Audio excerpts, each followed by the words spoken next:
Hello, welcome back to the channel of nonsense. Merry Christmas. And this video is going to be something a bit different. This isn't a car review, although I am going to be in the new Kia EV3 for this video. I'm with a bunch of car journalists. We're heading to Lille to go and celebrate 10 years of Kia's having EVs or something like that. But while the other journalists are going to go to Lille and drink themselves interesting, I'm going to use this video as a chance to say thank you for supporting me over the past year. And I'm going to do something a bit different, exploring one of my bigger passions that isn't cars or motorbikes. And we're going to go and celebrate Christmas in a slightly more meaningful way. So grab a glass of something tasty. Hopefully your carpet is mostly wrapping paper and you're already getting the onset of gout from all the turkey and pigs and blankets you've eaten. This is a slightly depressing Christmas video. Let's go. Right, while I'm on the Eurotunnel, I just want to give you a bit of context why I'm doing this. I spend most of my year reviewing new cars, new motorbikes, nitpicking luxury cars, whinging about felt-lined door bins and the lack thereof. And when you zoom out and kind of really take stock of things, that doesn't really matter in the broader context of humanity, does it? So for this video, I'm taking you back 110 years to the day, to December the 25th. 1914. Now at this point the First World War has been raging for about 4 or 5 months and it's settled down. We've had what they called the race to the sea, where at the start of the war the French, the British, the German armies were trying to outflank one another, and they've reached the sea, and now we have trench warfare kicking in. Everything settles down. You have this static trench system running from Belgium to Switzerland, and it's the start of what we know as really the First World War. Lots of blood, slaughter and horrible trench fighting that goes on basically without moving for 4 years. But Christmas Day 1914, something a little bit unusual happens. In this video, I'm going to take you to one of the sites where this happened. So yeah, I'm going to get off the Eurotunnel, head over to the Belgian-French border, and hopefully show you something quite interesting that I've never seen before. So yeah, settle down. Let's go. Have another mince pie. Does feel a bit unusual leaving Calais and being in 4 wheels, not 2. The past couple of times this year I've done Eurotunnel have been for some of my bike trips for Tim Roadie Rides Motorbikes, my other YouTube channel. And I've done a couple of military history tours on the bike this year. One of them has just gone live, or it goes live on Boxing Day. So go and check that out if you're into your war stuff and also like silly 160 horsepower motorbikes that do wheelies accidentally. But yes, I am just quickly going to tell you about this car. It's the Kia EV3 Air. So this is the entry-level version, and it's better than the high-spec versions because it doesn't have the silly slide-out table. So I've got more storage space for stuff. I've got loads of room in here. Don't have a wireless charger, but I've got a phone plug. I've got wireless CarPlay. Really, what more do you need? And when I picked it up this morning with a full battery, it says it was going to do 330 miles, which is pretty good going. And so far I've averaged 3.8 miles per kilowatt hour. But anyway, I've done a full review of this car on the channel. It keeps bonging at me because I'm not looking at the road, but I'll see you in the old World War I place. Well, it's not old, it got completely destroyed, so it's brand new. Weird things, wars. Right, the first stop on our festive trip is the town of Messines, if you're French, or Meissen, if you like to dip your chips in mayonnaise. Now, Messines was a town that was essentially occupied by the Germans from 1914 until 1917. It was essentially the front line for those years, or near enough the front line. We're just a few miles south of Ypres here, just inside Belgium. But it's an interesting town because over those 3 years of fighting here, it was completely wiped off the map. All the buildings here are new. Some of them have got the dates kind of bricked into them, and they're all kind of early 1920s, that sort of thing. But 2 people, soldiers on opposite sides, were stationed here during the First World War, who you might have heard of. Towards the end of 1914, a young German corporal by the name of Adolf Hitler was stationed here. He was wounded and ended up recuperating at Bethlehem Farm nearby, where he did some really rubbish watercolour paintings that would almost certainly see him not allowed into art school in Vienna years later. So yes, well, we don't want to talk about him. He gets enough free publicity. Then in 1915 actually, a young British soldier by the name of Winston Churchill was also stationed here for the 6 months or so that he kind of got out of politics and became a soldier. But more importantly, there's a memorial over there that's a bit Christmassy. Let's go and have a look at it. Yes, obviously we're talking about the Christmas Truce of 1914, but the Christmas Truce wasn't unique. It wasn't the only truce. At this stage in the war, the front lines were already really close together, and British and German troops, there are reports of them talking to each other over no man's land. They would occasionally visit each other and arrange kind of small-time ceasefires so they can go and collect bodies and things like that. They would occasionally kind of go over and chat and kind of agree not to shoot each other for a bit. But it was really the Christmas of 1914 where this kind of broke out spontaneously, apparently, at various points along the front line. And we've heard the stories of Germans singing carols and the British joining in. They would taunt each other. They would try and get each other to join in, and eventually, slowly but surely, troops started climbing up their trenches into no man's land to go and shake hands, to go and meet their opponents. And I just can't imagine the bravery of the first people to be like, you know what, I'm going to be the first guy out. I'm going to trust them and pop my head over the parapet and go and shake hands with them. And yeah, this happened up and down the line, and there were orders not to do this, but it eventually happened. And then a year later in 1915, both governments issued direct orders that this fraternisation wasn't to happen again. But apparently by that point in the war, the fighting was already so bitter, the chances of getting out of the trench and going to shake the hands of the guy that had killed all your mates was deeply unlikely. So 1914 was a bit of a one-off. The Christmas Truce of 1914 didn't exactly come out of nowhere. Early in December that year, the Pope, Benedict XV, asked the British and the German governments that the guns fall silent, at least upon the night the angels sang. He didn't want any fighting happening on Christmas Day. The German government, the British government said 9 and no, respectively, but it happened anyway.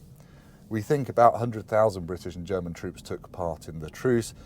People say it was started by the Germans lighting candles and putting them along the parapet of their trenches. Then before long, both sides were mingling in no man's land, taking souvenirs off each other, sharing buttons. That was a popular one. Cutting buttons off their uniforms and things like that. Doing joint Christmas services. It was just a time where both sides came together amidst the mud and the ruin and the fighting. The dead were buried as well. And we're going to a spot where perhaps one of the most famous acts of the Christmas Truce is said to have happened, although not every historian thinks it did actually happen. You'll see in a second. Okay, we've driven a few miles south of Messines to a memorial here to the football match that supposedly took place, or the football matches that supposedly took place on Christmas Day 1914 during the truce. Now, I said some historians are sceptical, but there are a couple of British sources that suggest it did happen, diaries and so forth.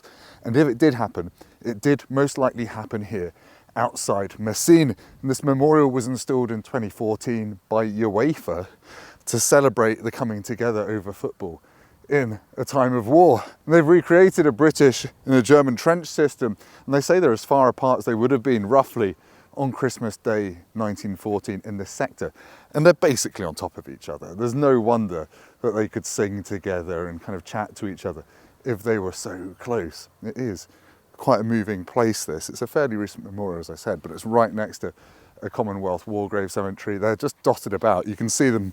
There's one over there. There's a couple in the woods here as well. As I said, there was so much fighting here, not just by the British, by the Australians, most notably, the Kiwis as well. It is just a very moving place to come and visit just before Christmas. I think all the local kids are encouraged to come leave footballs here as well. Now we can sort of get a sense of what it was like here on Christmas Day 1914, thanks to Captain Robert Miles from the King's Shropshire Light Infantry, who wrote this on the 25th of December 1914. We are having the most extraordinary Christmas Day imaginable. A sort of unarranged and quite unauthorised but perfectly understood and scrupulously observed truce exists between us and our friends in front.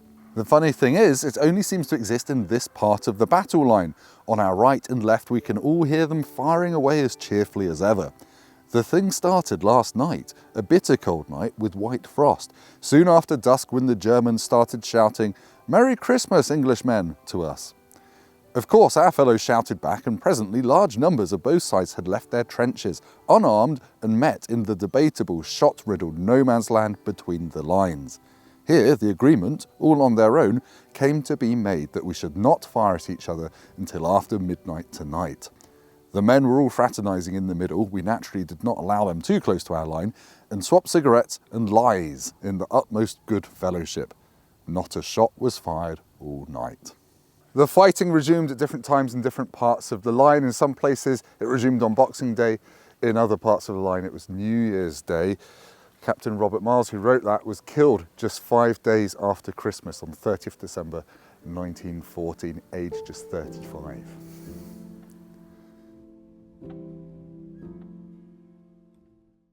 Now, if this hasn't all been depressing enough for you, consider that 2.5 years later, everyone was still fighting over this land. I've only come half a mile down the road from the UEFA Memorial to the site of where, at 4:10 in the morning on the 7th of June 1917, 2.5 years later, after the Christmas Truce, the British detonated 19 underground mines as part of their assault on the town of Messines. And this is Ultimo Crater, one of the giant craters left still scarring the landscape from that morning. It is huge.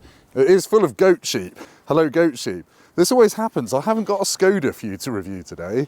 We're looking at this. Good Lord. 110, 108 years later, it's still massive. Now it's got a boat on it. Oh, you sheep. I can't decide what you are. You are sheep, aren't you? You're just fancy sheep. Okay, I'm about to head into Lille to actually do some festive stuff. And I'll wrap the video up there because I've found a spot which is very apt for my channel. But I should point out, we're only about an hour and a quarter away from Calais. So if you live in the UK, come and see this stuff with your own eyes. It's quicker for me to get here than it is to Birmingham. So yeah, do come and check it out. And yeah, it's an amazing landscape. It really is. I'll stick the drone up and stick some shots in because wherever you look on Google Maps, there are historical sites that you can still see and still touch and still, well, not smell, the smells of sheep, but you can still come and see the scale of it with your own eyes. And I'm normally more into the Second World War because it's slightly more tangible, slightly more recent than the First World War. But actually, in areas and in the museums around here, you can still really get a feel for what it was like during those dark, dark 4 years. But anyway, let's head to Lille. Okay, I've made it to Lille. It was a half-hour drive from where I just was by the big crater. And on the drive over, it's hard to look over the landscape and not imagine for how many young lads on both sides it was their last Christmas, or for how many of them their only hope on Christmas, their brightest hope, would be that the shelling and the shooting stops for maybe a day or maybe two. And I guess it just speaks to the inalienable truth that we are all the same. Humanity should get together. We should all treat each other equally, and there should be peace, unless you put an M badge on your diesel BMW. But actually, I've brought us here to the zoo in Lille because there's one last memorial, and it isn't too depressing because it's a memorial to pigeons. This memorial was put up in 1936 to remember the racing pigeons and other generic pigeons who lost their lives in the First World War. I'm not sure why there's a snake on it, but there we go. Remember the pigeons as well. I'm going to wrap it up here. Thank you so much for watching. And if you've watched any of my videos or supported my channel in any way, whether it's on my car channel, my motorbike channel, on TikTok or Instagram, or on YouTube this year, thank you so much. I genuinely really appreciate it. Thanks for making it through something that wasn't a car review, something a bit different. Hopefully you have a healthy and happy Christmas with your families. And if you don't, well, let's go for a drive or something instead. I'll see you next year, back when I'll be talking about felt-lined door pockets.